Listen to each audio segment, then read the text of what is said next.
Hai semua, kali ini aku mau bikin rendang daging sapi. Ini enak banget, udah ratusan orang lebih yang cobain resep ini dan mereka juga suka sama rasanya. Nah, ini rendangnya bukan yang otentik rendang Padang, jadi udah disesuaikan dengan selera lidah aku sendiri. Nah, ini rendangnya super enak apalagi dimakan barengan sama nasi sambil diaduk-aduk sama bumbunya. Udah deh, gagal diet.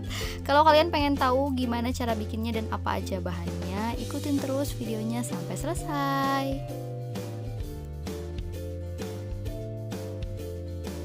Untuk bahannya aku pakai 1 kg daging sapi. Aku pilih bagian paha. Pilih daging yang tidak mudah hancur karena kita akan masak rendang, jadi masaknya dalam waktu yang lama. Nah, ini juga dagingnya sudah aku potong-potong seperti ini ya. Untuk santannya aku pakai 500 ml atau setengah liter santan kental dan 1,5 liter santan encer. Jadi totalnya itu 2 liter ya. Nah, ini aku beli santannya yang sudah diperas seperti ini. Jadi kalian gak usah peras-peras lagi santannya karena di pasar juga udah banyak banget yang jual. Ini aku beli 1 liter santan kental. Setengah liternya aku pakai untuk santan kental ini, dan yang setengah liternya lagi aku campur dengan air sebanyak 1 liter. Jadi 1,5 liter. Jadi yang ini santannya encer dan yang ini santannya kental. Kalian bisa lihat ini santan yang kental. Dan yang ini santan yang encer karena sudah dicampur dengan air. Kalau kalian mau peras sendiri santannya juga boleh banget. Untuk 1 kilo daging biasanya pakai 3-4 butir kelapa ya.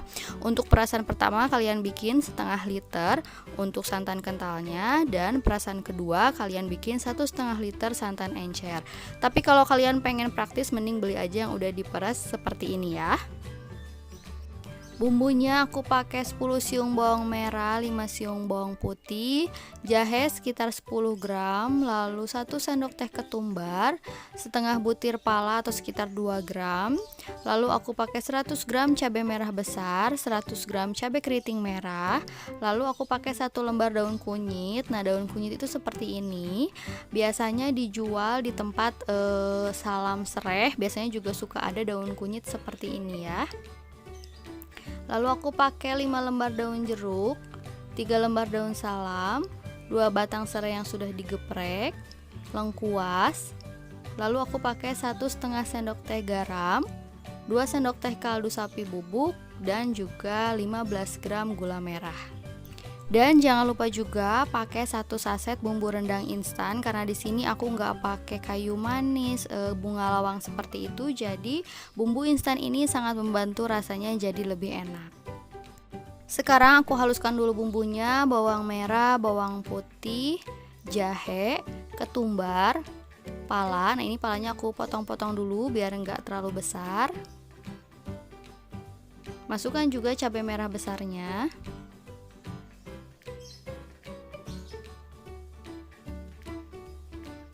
Cabai keriting merah, dan tambahkan sedikit air biar lebih gampang di blender. Nah, ini bumbunya akan aku haluskan dulu ya. Hasilnya seperti ini setelah aku haluskan. Sekarang masukkan ke dalam wajan.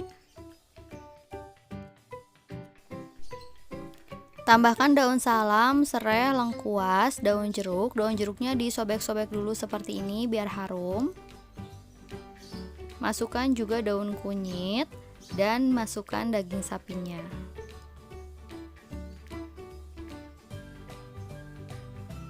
Sekarang aku nyalakan apinya, aduk-aduk sampai dagingnya berubah warna.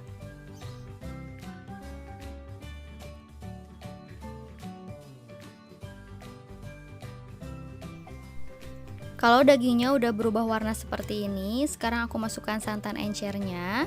Nah, ini aku pakai wajan dari Stand Cookware, ini yang seri Cosmopan. Wajannya besar, ini ukuran 28 cm, jadi kita leluasa ya kalau misalnya bikin rendang. Nah, ini setelah santannya masuk, aduk-aduk terus sampai mendidih biar santannya nggak pecah.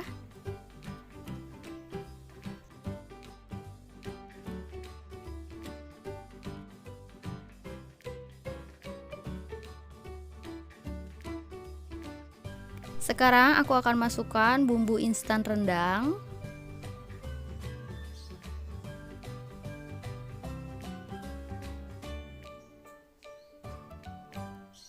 Aduk-aduk lagi hingga tercampur.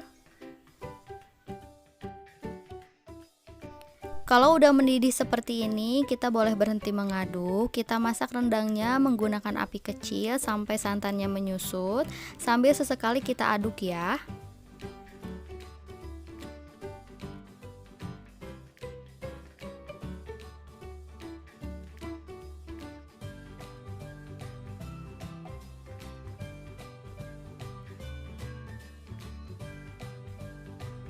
Nah, ini bumbunya udah mulai mengental seperti ini. Kalau misalnya kalian nggak pakai wajan anti lengket juga harus hati-hati ya, harus sering diaduk tapi pelan-pelan biar nggak gosong. Kalau santannya udah menyusut seperti ini, masukkan garam dan kaldu sapi bubuk, masukkan juga gula merah, aduk-aduk hingga tercampur. Lalu sekarang masukkan santan kentalnya.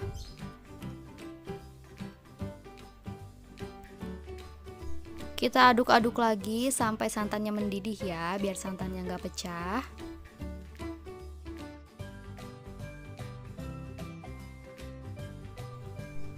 Nah, kalau udah mulai mendidih seperti ini, kita boleh berhenti mengaduk. Tetap kita masak menggunakan api kecil sampai santannya menyusut lagi ya.